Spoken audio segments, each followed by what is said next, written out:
नमस्कार विद्यार्थी मित्रांनो, स्वागत आहे तुम्हा सर्वांचं जी के कट्टा आहे आपल्या यूट्यूब चॅनलवरती। तर आजच्या व्हिडिओमध्ये आपण 70 प्रश्न वन लाइनर जी के क्वेश्चन्स घेणार आहोत, जे की तुम्हाला पोलीस भरती इतर सर्व स्पर्धा परीक्षेसाठी अत्यंत उपयुक्त ठरतील।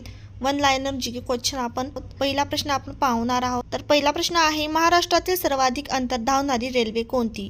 तर महाराष्ट्रातील सर्वाधिक अंतर धावणारी रेल्वे हे महाराष्ट्र एक्सप्रेस आहे। कोणती आहे विद्यार्थी मित्रांनो? महाराष्ट्र एक्सप्रेस। पुढील प्रश्न आपण पाहूयात, महाराष्ट्रातील सर्वात जास्त साखर कारखाने असणारा जिल्हा कोणता? तर महाराष्ट्रातील सर्वात जास्त साखर कारखाने असणारा जिल्हा आहे अहमदनगर। कोणता आहे? अहमदनगर।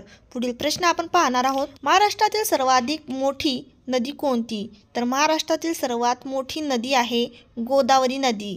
कोणती आहे विद्यार्थी मित्रांनो? गोदावरी नदी ही महाराष्ट्रातील सर्वाधिक मोठी नदी आहे। तर पुढील प्रश्न आपण पाहणार आहोत, महाराष्ट्रातील सर्वात मोठी लाकूडपेठ कोणती? तर महाराष्ट्रातील सर्वात मोठी लाकूडपेठ कोणती आहे? कुठे आहे? ते आहे बल्लारपूर येथे। तर महाराष्ट्रातील सर्वात मोठी लाकूडपेठ बल्लारपूर। पुढील प्रश्न आहे, महाराष्ट्रातील सर्वात जास्त क्षेत्र असलेली मृदा म्हणजेच माती कोणती? तर महाराष्ट्रातील सर्वात जास्त क्षेत्र असलेली मृदा म्हणजेच माती रेगूर मृदा ही आहे। पुढील प्रश्न आपण पाहूयात, महाराष्ट्रातील सर्वाधिक साक्षरतेचे प्रमाण असलेला जिल्हा कोणता? महाराष्ट्रातील सर्वाधिक साक्षरतेचे प्रमाण असलेला जिल्हा आहे मुंबई उपनगर। कोणता आहे विद्यार्थी मित्रांनो? लक्षात ठेवा, मुंबई उपनगर। पुढील प्रश्न आपण पाहूयात, महाराष्ट्रातील सर्वात कमी साक्षरतेचे प्रमाण असलेला जिल्हा कोणता? महाराष्ट्रातील सर्वात कमी साक्षरतेचे प्रमाण असलेला जिल्हा आहे गडचिरोली। कोणता आहे? गडचिरोली। लक्षात ठेवा। पुढील प्रश्न आहे, महाराष्ट्रातील पहिली स्त्री मुख्याध्यापिका कोण? तर महाराष्ट्रातील पहिली स्त्री मुख्याध्यापिका सावित्रीबाई फुले ह्या होत्या। कोण होत्या? सावित्रीबाई फुले ह्या होत्या। पुढील प्रश्न आहे, महाराष्ट्रातील सर्वात पहिला साक्षर जिल्हा कोणता? तर महाराष्ट्रातील पहिला साक्षर जिल्हा कोणता सर्वात पहिला? तर तो आहे सिंधुदुर्ग। कोणता आहे? सिंधुदुर्ग। पुढील प्रश्न आपण पाहूयात, महाराष्ट्रातील स्त्रियांचे सर्वात जास्त प्रमाण असणारा जिल्हा कोणता? तर महाराष्ट्रातील स्त्रियांचे सर्वात जास्त प्रमाण असणारा जिल्हा आहे रत्नागिरी। तर रत्नागिरी जिल्हा हा महाराष्ट्रातील स्त्रियांचे सर्वात जास्त प्रमाण असणारा जिल्हा आहे विद्यार्थी मित्रांनो। पुढील प्रश्न आहे, सर्वाधिक वनांचे प्रमाण असणारा महाराष्ट्रातील जिल्हा कोणता? सर्वाधिक वनांचे प्रमाण असणारा महाराष्ट्रातील जिल्हा आहे गडचिरोली। कोणता आहे? गडचिरोली। लक्षात ठेवा, गडचिरोली आहे सर्वाधिक वनांचं प्रमाण असणारा जिल्हा। तर पुढील प्रश्न आहे, भारताचे प्रवेशद्वार कोणत्या शहरास म्हणतात? भारताचे प्रवेशद्वार कोणत्या शहरास म्हटले जाते विद्यार्थी मित्रांनो? तर ते आहे मुंबई। तर भारताचे प्रवेशद्वार कोणत्या शहरास म्हणतात? तर मुंबईला म्हणतात। पुढील प्रश्न आहे, भारताची आर्थिक राजधानी कोणती? तर भारताची आर्थिक राजधानी आहे मुंबई। विद्यार्थी मित्रांनो, कोणती आहे? मुंबई। तर पुढील प्रश्न आहे, 7 बेटांचे शहर कोणते? तर 7 बेटांचे शहर हे मुंबईलाच म्हटले जाते। 7 बेटांचे शहर कोणते? तर हे सुद्धा मुंबईच आहे। तर पुढील प्रश्न आहे, महाराष्ट्रातील गुळांचा जिल्हा कोणता? तर महाराष्ट्रातील गुळांचा जिल्हा कोल्हापूर आहे। कोणता जिल्हा आहे? कोल्हापूर हा जिल्हा आहे। महाराष्ट्रातील गुळाचा जिल्हा कोणता? कोल्हापूर जिल्हा हा गुळाचा जिल्हा म्हणून ओळखला जातो। लक्षात ठेवा विद्यार्थी मित्रांनो, कोल्हापूर जिल्हा हा महाराष्ट्रातील गुळाचा जिल्हा म्हणून ओळखला जातो। पुढील प्रश्न आहे, महाराष्ट्रातील कुस्तीगीरांचा जिल्हा कोणता? महाराष्ट्रातील कुस्तीगीरांचा जिल्हा कोणता? तर तो सुद्धा कोल्हापूर जिल्ह्यालाच म्हटलं जाते। कुस्तीगीरांचा जिल्हा म्हणून ओळखला जातो। कोणता? कोल्हापूर। पुढील प्रश्न आहे, महाराष्ट्रातील जंगलांचा जिल्हा कोणता? तर महाराष्ट्रातील जंगलांचा जिल्हा कोणता? तर विद्यार्थी मित्रांनो, या प्रश्नाचे उत्तर आहे गडचिरोली।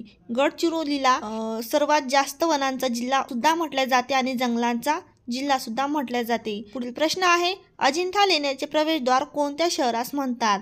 अजिंठा लेण्याचे प्रवेशद्वार कोणत्या शहरास म्हणतात? तर या प्रश्नाचे योग्य उत्तर आहे जळगाव।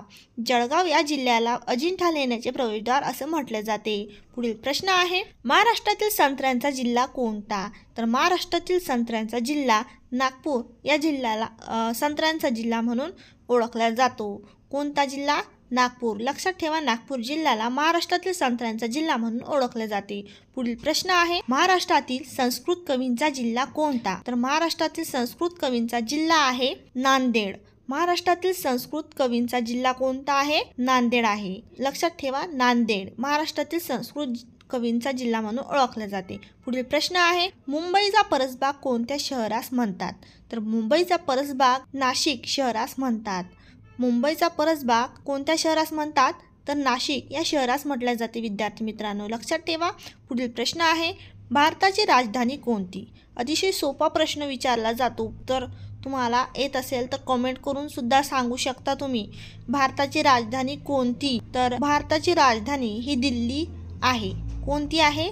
तर दिल्ली. पुढील प्रश्न आहे, भारताच्या राष्ट्रध्वजाचे नाव काय? अतिशय सोपा प्रश्न आहे. तिरंगा. भारताच्या राष्ट्रध्वजाचे नाव काय? तर तिरंगा. पुढील प्रश्न आहे, भारताचे राष्ट्रीय चिन्ह कोणते? कमेंटमध्ये सांगा. भारताचे राष्ट्रीय चिन्ह कोणते? तर त्रिमुख सिंह. पुढील प्रश्न आहे, भारताचे बोधवाक्य कोणते आहे? तर भारताचे बोधवाक्य सत्यमेव जयते हे आहे. कमेंटमध्ये सांगत चला. तर या प्रश्नाचे उत्तर आहे सत्यमेव जयते. पुढील प्रश्न आहे, भारताचे राष्ट्रीय गीत कोणते? भारताचे राष्ट्रीय गीत आहे जनगण मन. पुढील प्रश्न आहे, भारताचे राष्ट्रीय फूल कोणते आहे? अतिशय सोपा प्रश्न आहे. तर या प्रश्नाचे उत्तर आहे कमळ. राष्ट्रीय फूल कोणते? तर कमळ. पुढील प्रश्न आहे, भारताचा राष्ट्रीय पक्षी कोणता? तर भारताचा राष्ट्रीय पक्षी हा मोर आहे. कोणता आहे? मोर आहे. पुढील प्रश्न आहे, भारताचा राष्ट्रीय प्राणी कोणता? तर भारताचा राष्ट्रीय प्राणी वाघ हा आहे. कोणता आहे? वाघ. पुढील प्रश्न आहे, भारताचे राष्ट्रीय गीत कोणते? लक्षात ठेवा, हे राष्ट्रीय गीत आहे वंदे मातरम. भारताचे राष्ट्रीय गीत कोणते? तर वंदे मातरम. पुढील प्रश्न आहे, भारताची राष्ट्रभाषा कोणती आहे? तर भारताची राष्ट्रभाषा ही हिंदी आहे. विद्यार्थी मित्रांनो, हिंदी. पुढील प्रश्न आहे, महाराष्ट्र राज्याचा राज्यपक्षी कोणता आहे? महाराष्ट्र राज्याचा राज्यपक्षी आहे हरावत म्हणजेच हरियाल. पुढील प्रश्न आहे, भारताचा प्रजासत्ताक दिन कधी असतो? तर भारताचा प्रजासत्ताक दिन हा 26 जानेवारीला असतो. कधी असतो? 26 जानेवारी. लक्षात ठेवा. पुढील प्रश्न आहे, भारताचा स्वातंत्र्य दिन केव्हा असतो? तर भारताचा स्वातंत्र्य दिन 15 ऑगस्टला असतो. लक्षात ठेवा. पुढील प्रश्न आहे, अशोक चक्रातील आऱ्यांची संख्या किती आहे? तर अशोक चक्रातील आऱ्यांची संख्या ही 24 आहे. किती आहे? 24 आहे. पुढील प्रश्न आहे, तिरंग्यातील चक्राचे नाव काय आहे? तर तिरंग्यातील चक्राचे नाव अशोक चक्र आहे. कोणता आहे? अशोक चक्र आहे. पुढील प्रश्न, भारताचा राष्ट्रीय खेळ कोणता आहे? तर भारताचा राष्ट्रीय खेळ हॉकी आहे. कोणता आहे? हॉकी आहे. लक्षात ठेवा. पुढील प्रश्न आहे, भारताचे राष्ट्रीय फळ कोणते? भारताचे राष्ट्रीय फळ विद्यार्थी मित्रांनो आंबा आहे. कोणता आहे? आंबा. पुढील प्रश्न आहे, भारताची राष्ट्रलिपी कोणती आहे? भारताची राष्ट्रलिपी देवनागरी ही लिपी भारताची राष्ट्रलिपी आहे. पुढील प्रश्न आहे, महाराष्ट्र राज्याचा राज्य प्राणी कोणता? महाराष्ट्र राज्याचा राज्य प्राणी आहे शेकरू. कोणता आहे? शेकरू आहे. लक्षात ठेवा, शेकरू. पुढील प्रश्न, महाराष्ट्र राज्याचे राज्यफूल कोणते? तर महाराष्ट्र राज्याचे राज्यफूल तामन, ज्याला मोठा बुंडारा सुद्धा म्हटले जाते. पुढील प्रश्न, महाराष्ट्राचा राज्यवृक्ष कोणता आहे? आता राज्यवृक्ष विचारलेला आहे तो आहे आंबा. महाराष्ट्राचा आंबा.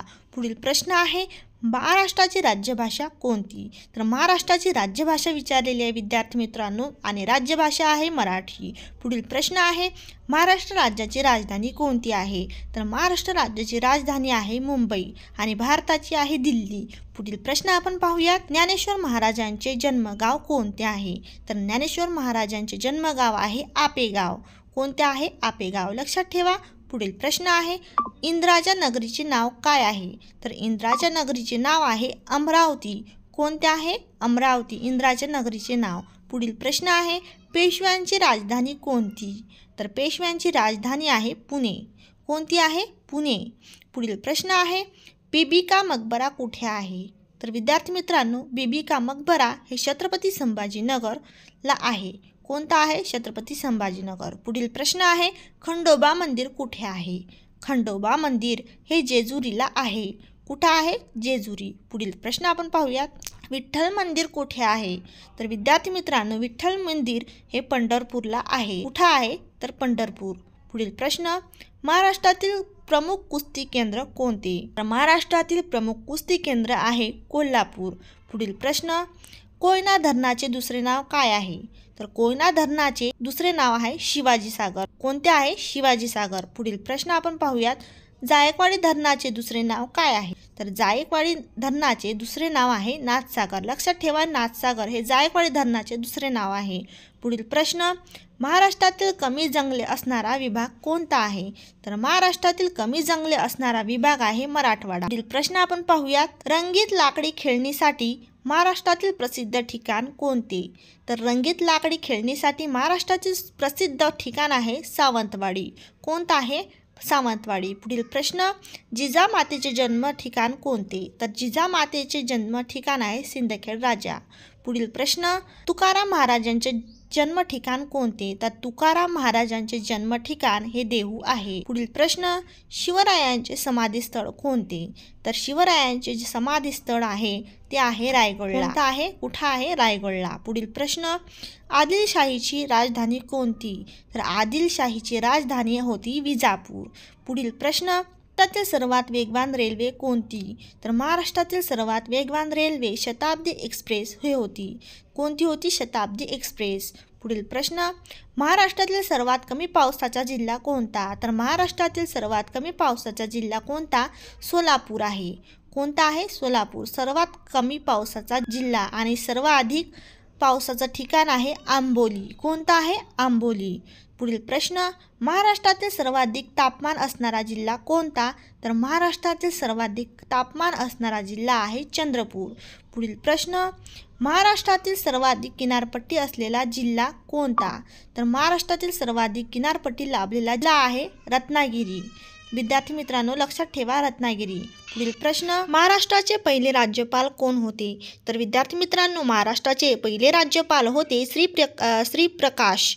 पुढील प्रश्न आहे, महाराष्ट्रातील सर्वात पहिले कृषी विद्यापीठ कोणते? तर महाराष्ट्रातील सर्वात पहिले कृषी विद्यापीठ होते राहुरीला. पुढील प्रश्न आहे, महाराष्ट्रातील पहिला सहकारी साखर कारखाना कोणता? तर महाराष्ट्रातील पहिला सहकारी साखर कारखाना आहे प्रवरानगर. पुढील प्रश्न आहे, महाराष्ट्रातील पहिली सहकारी सूतगिरणी कोणती? तर महाराष्ट्रातील पहिली सहकारी सूतगिरणी इचलकरंजीला आहे. पुढील प्रश्न आहे, कैलास लेणी कुठे आहे? तर कैलास लेणी, विद्यार्थी मित्रांनो, या प्रश्नाचे उत्तर आहे वेरूळला. कैलास लेणी वेरूळ येथे आहे. पुढील प्रश्न आहे, पृथ्वीवरील पाण्याचे प्रमाण किती टक्के आहे? तर विद्यार्थी मित्रांनो, या प्रश्नाचे उत्तर आहे 71% पृथ्वीवर पाण्याचे प्रमाण आहे.